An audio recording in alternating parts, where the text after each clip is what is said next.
Hello, I'm Suja, and welcome back to another series, another episode of Back to Roots podcast series. And I have Yasas Rajapakse again on the show. And let's start from where we finished up last time. I know that you talked about a lot about your childhood, your experiences through the childhood, that what made you who you are today. And also you talked about a little bit of real estate, like the profession. I want to ask you more about your high school life, Yeah. what you did and what you were passionate about, and how you started in your life actually when you started your career. Okay. So yeah, in high school, not like the traditional student in high school, I would say. Paid attention for sure and did my courses and I did that. But a lot of the time in high school, I was out with my friends and hanging out and enjoying my childhood. To be honest, I always had, big dreams when I was in high school, and I was always dreaming and thinking about, what I'm going to do after high school, and that was always something that was in my head. I didn't quite know exactly what I was going to end up doing at all. I had no idea at all. I just knew that I wanted to make money somehow, one way or another. But I didn't quite know how. And, I always knew that high school and going and getting a degree after high school and university and doing university for, 4+ years was just not the way that I wanted to go. I'm horrible at listening to people anyways. I cannot spend too much time in a room listening to another person and asking them about how I should, what I should do, and what I should, when I should say something and when I shouldn't, and so on and so forth. I always knew that I wanted to work for myself anyways. And so I didn't pay too much attention in high school, but I did pay attention when I thought things were important. Like, of course, like English class and things, sometimes things are important, sometimes things are not necessary, right?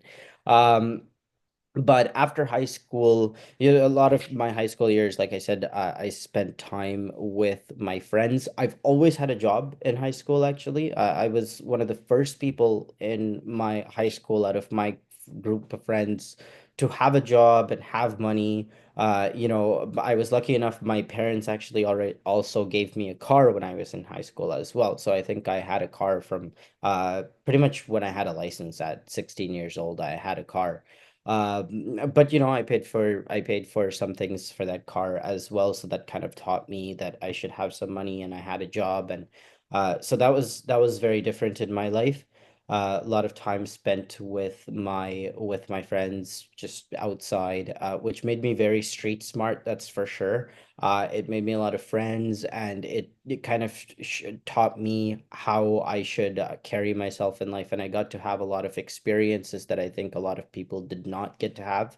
Like first experiences driving a car, breaking a car somewhere, or being in a pickle, or whatever the situation is. And like I would always have my dad or my mom to call to, but sometimes when you're out by yourself, you got to figure things out by yourself as well. And some things that I learned lessons, the hard way rather than listening to somebody telling me, do not do this or do not do that, right? So that was a lot of my high school life. After high school, I always knew I wanted to start some sort of business, right? Whether it would be a business where I'm selling some sort of services or goods, or whether it was doing something like stock trading, investing, or buying houses and investing in real estate. Whatever it was, I knew I wanted to make money, and I knew I did not want to work for somebody else, and I knew that I most likely wanted to make some sort of business or something. So out of high school, you know, from I had jobs in high school, and from transitioning from those jobs, and I had many One jobs. question. Sorry, Yasas, to interrupt you here. So, when you do your first job, what age you started at? Like, So my first job, honestly, it depends on what you want to call a job. So I so my recall. Make first money. ever job, yeah, my first ever job was I went into a neighborhood here in Ottawa that has, wealthy people and big backyards. And I went and I door knocked and I asked people, can I cut your lawn? And I did that for a very long time, actually in high school and middle school as well. And What I would age actually, was that? that was like in middle school, so 15, like before, yeah, before 16, like maybe 15, maybe 14.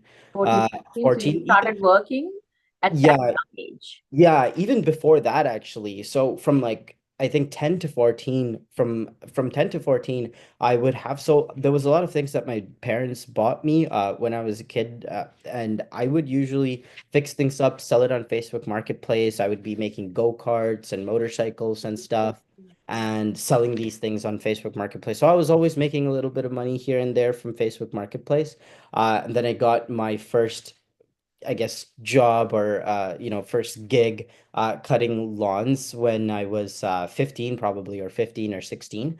That's when I got some clients on retainer needing their lawn cut every day on a daily, or like on a weekly or a monthly basis in the summer. That was my first job. And then I started getting some actual real jobs, I would say, like, salary paid jobs when I was able to at 16. And I've been working, ever since then. And I remember even in high school, I was actually even working some overnight shifts at some, I always liked the hard labor jobs, because I always, at the time, I was already, I was in high school anyways, and there was no sort of like something skilled that I could do regardless, other than like flooring. I did have some skills in like flooring, and I had many licenses. Like I have CPR, forklift training, Oh, working at height safety. I have like 20 different licenses too. So I'm really qualified to go get any job that I want to go get at the end of the day. So these are, I guess, what you call my skills. But I did a lot of labor jobs where they would be high pay and a lot of overtime hours. And I would even sometimes work overnight. So I had a shoveling job. This was still in high school. I had a snow shoveling job. I used to work for a landscaping company. So we did snow shoveling in the winter. And I remember my the entire year that year, I had my girlfriend as well at the time in high school. I met my girlfriend pretty early in high school, and we're still together to this day. We're like 6 years going. And so at that time, I remember I would be in high school. I'd hang out with my girlfriend, and then after that, I would work the night shifts at the snow removal company. And after my night shift, I'd go to see my girlfriend again, and that was sort of my thing. And so yeah, a lot of the times I would just sleep through my classes in high school. To be honest, I would just sleep, or just miss the class and sleep anyways, because I'd rather. I had money, and that was good for me, and it taught me what I thought at the time was more of a lesson than I could have ever learned, just being at a school, or learning from what these teachers were teaching me at the time, right? Except for the important stuff, of course. And then after that, after high school, I was very lucky because of COVID. I know it's a bit of a unique way of looking at COVID, because a lot of people didn't like it, but I actually really liked it, because what happened for me was I was able to get out of high school about a year early, rather than what everybody else had to do. So grade 12, I didn't have to do because of COVID.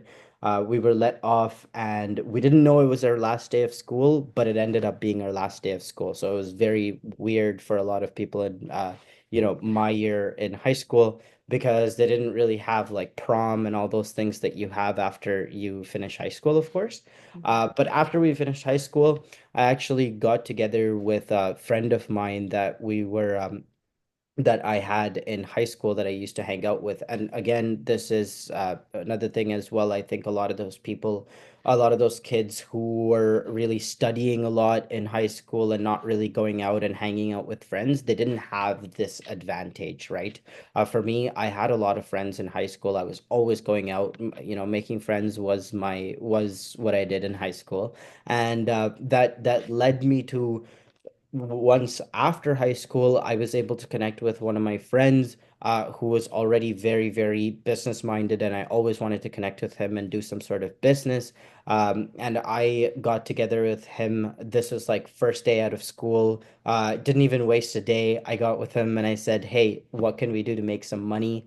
And we were brainstorming one day. And I said, actually, you know what? I know how to build fences because I built a fence for my dad. And there's all these new build companies building all these homes here.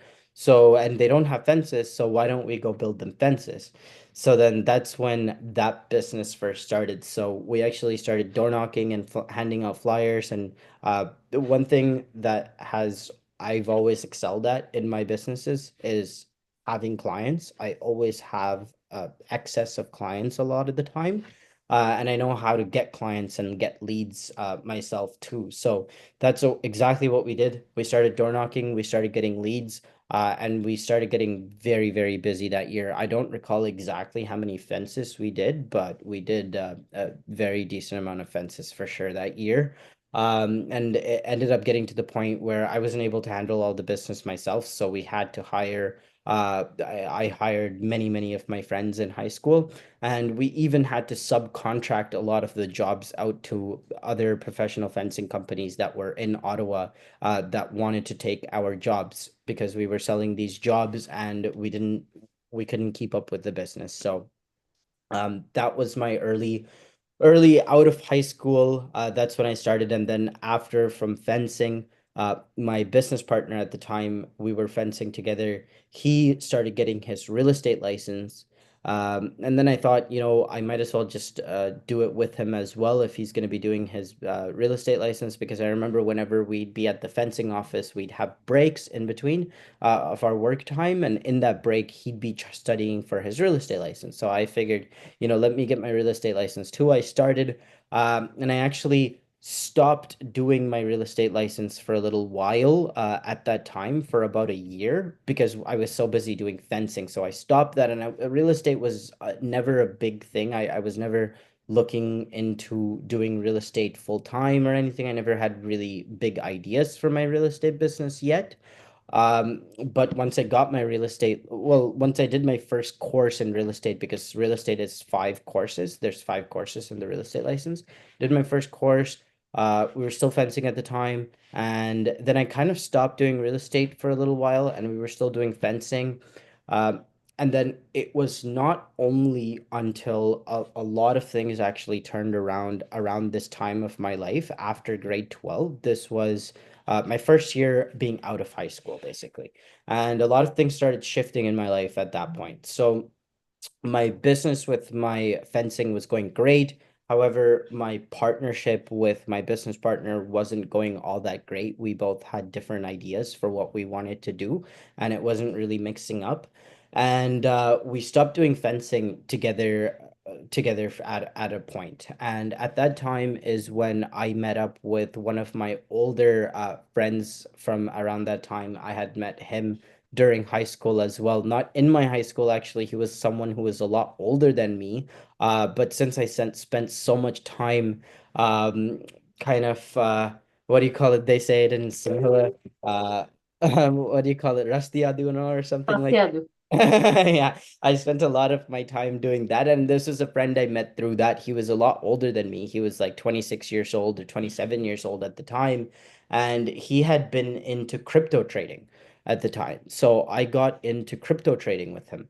But I was always against crypto trading because I thought it was a big risk. And so what I started doing was I was actually selling crypto. It was very different from trading crypto.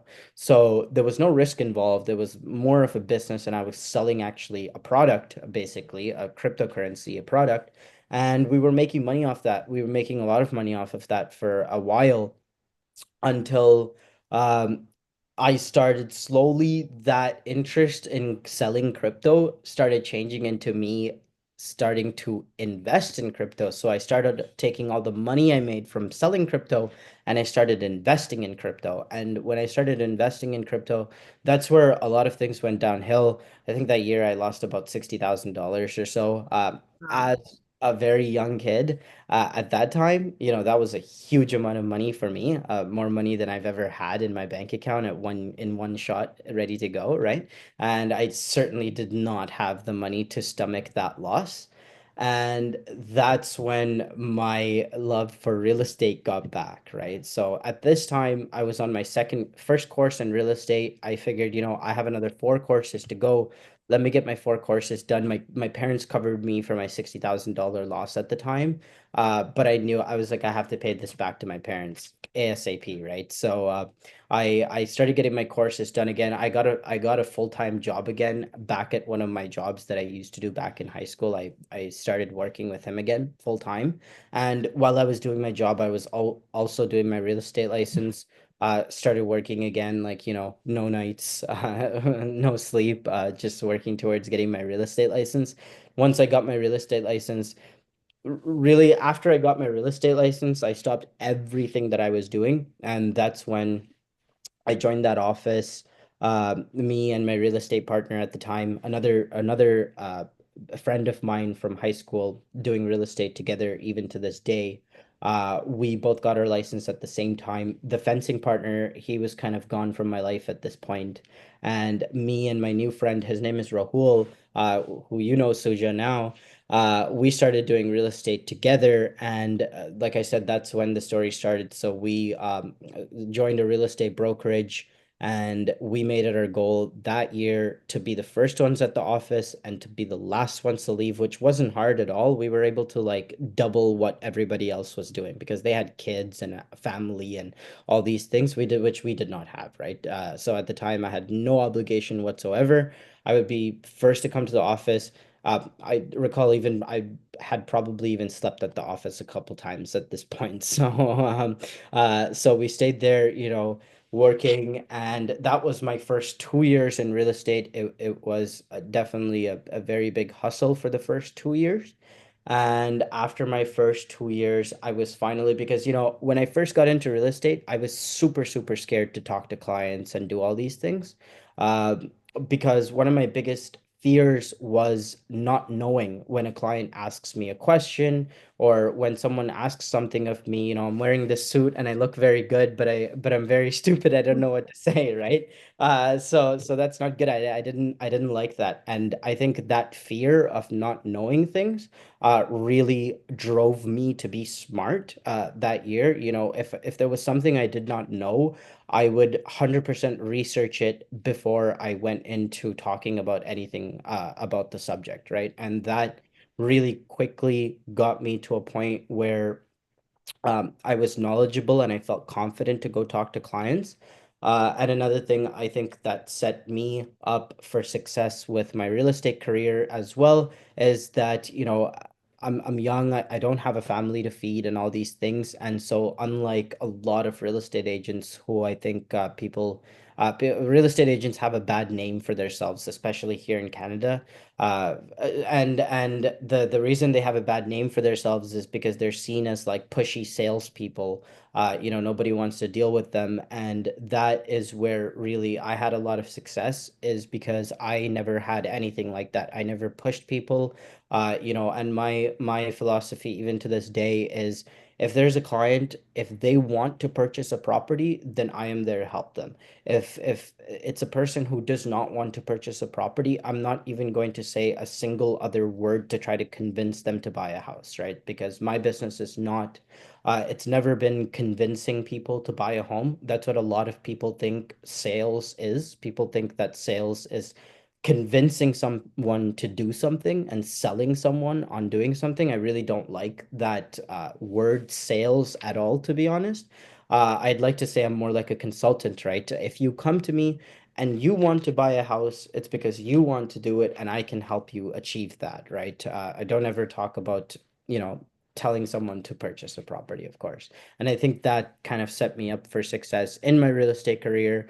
On top of that, I was knowledgeable, and I was able to have a good team of lawyers, mortgage brokers, and we've helped out many, many, many families now up until this point. Yeah, that's great. Thank you so much for that long, but it's so informative actually. um, there are a lot of young families actually now move to Canada and they are looking for opportunities, but they think it's just so easy. But Yeah. your life, you grew up here, but listening to you, it tells me like how much time, effort you have to put, commit yourself to be successful, right? It's not Mhm. easy. And the one thing that I liked about you and Rahul both actually is you are not pushy. And I am one person, one of those people never like sales speech. Mm-mm, Don't mm-mm, give me sales speech. I know what I'm looking for. I would like you to help me to find what I want. mhm, Don't tell me something not right for me is the best place. You know what mhm. I mean, right? So this is, I'm so glad that you talked about fencing.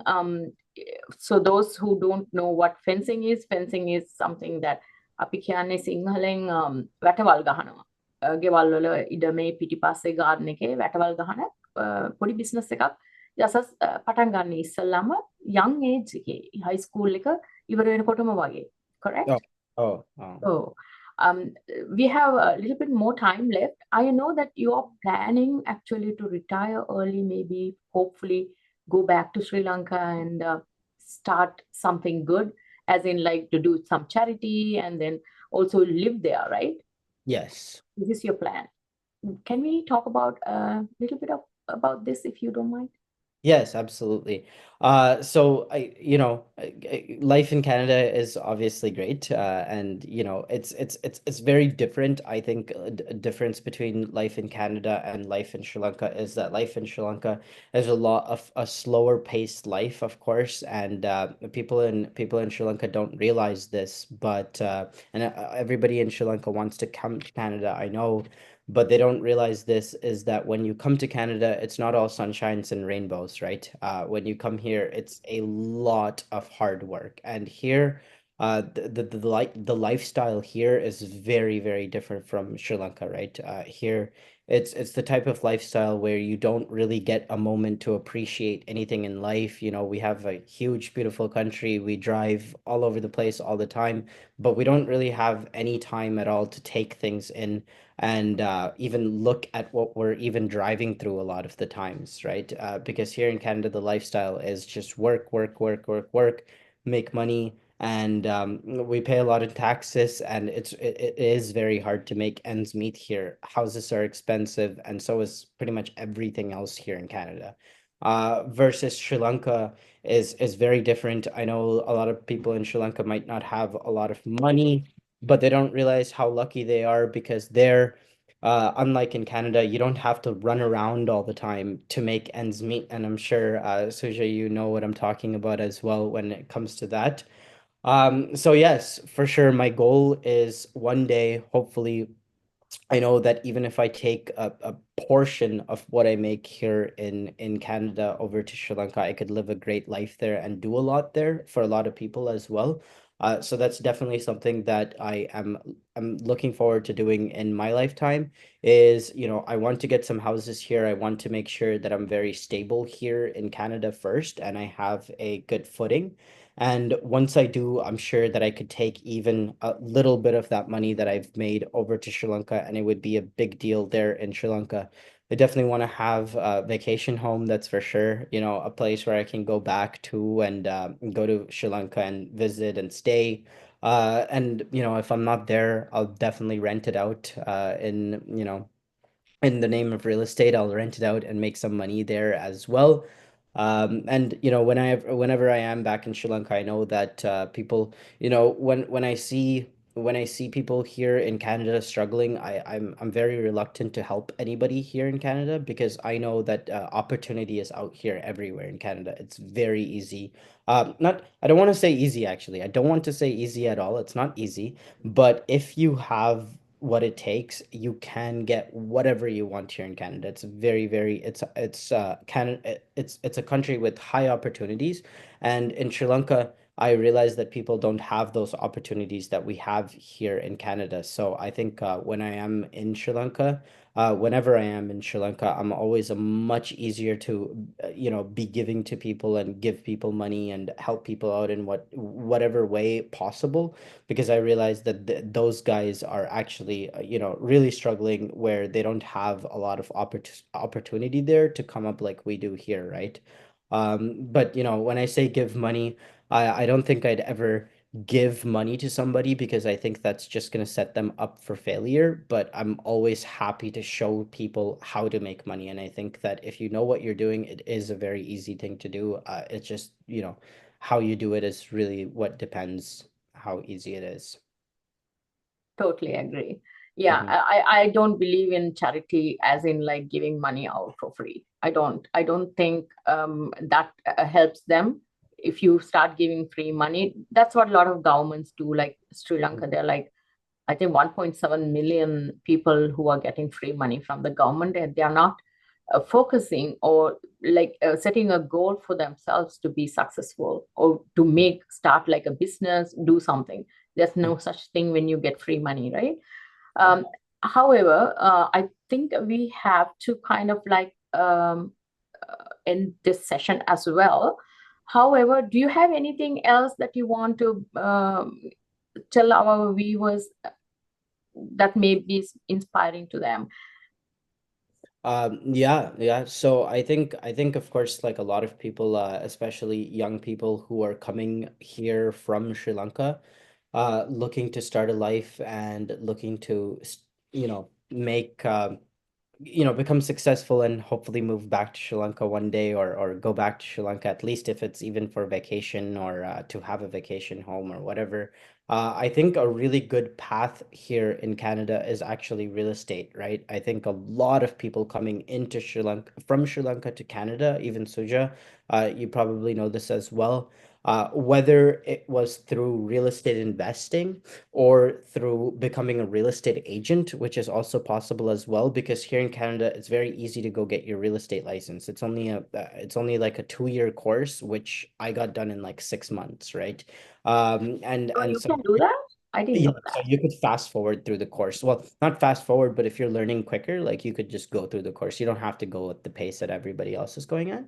And so yeah, you can get your license here in 6 months and you could start making money, and you could easily, make $150,000 salary if you just put some dedication into this, right? And so I think from that point of view, real estate is a great way to get up and get going. And I have a story for that as well. So my sister and my girlfriend at the time also just recently got their real estate license, and they're starting to work under my team. And so at my team, we provide any new real estate agents with clients, right? I don't compete with real estate agents here in my business. I try to work with them, and we give our any real estate agent who joins our team clients, and we help them close those deals and make their commission, right? And so that's a very good path that I see to becoming successful. And I think one of the biggest benefits of real estate in that sense is that we're also buying and selling homes. So my real end goal is to own homes and own apartment buildings and hotels, and make cash flow off of them and make those into a business. And I think this is a really good stepping stone to achieving that one day, because every single day, this is my life, this is my bread and butter. I look at homes, I help people buy homes, I help people sell homes, so I know how the transactions work.